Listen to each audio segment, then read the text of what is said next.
In front of me is Realme 9 Pro Plus, and today I would like to show you how you can switch on or off app notifications on this Realme.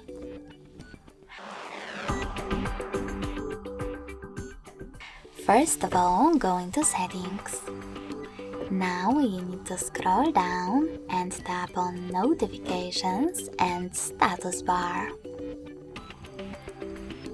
After that, scroll down again and click on the switcher next to one of your apps from which you want to disable notifications, like Gmail. You can always switch them back on by tapping on the same now gray switcher.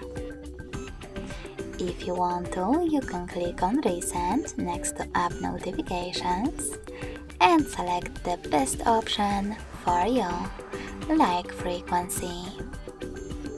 You can even just click on one of your apps over here and manage all notifications thanks to this switcher next to allow notifications.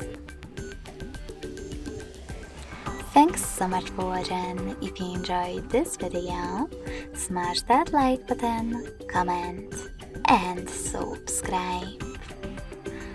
Bye!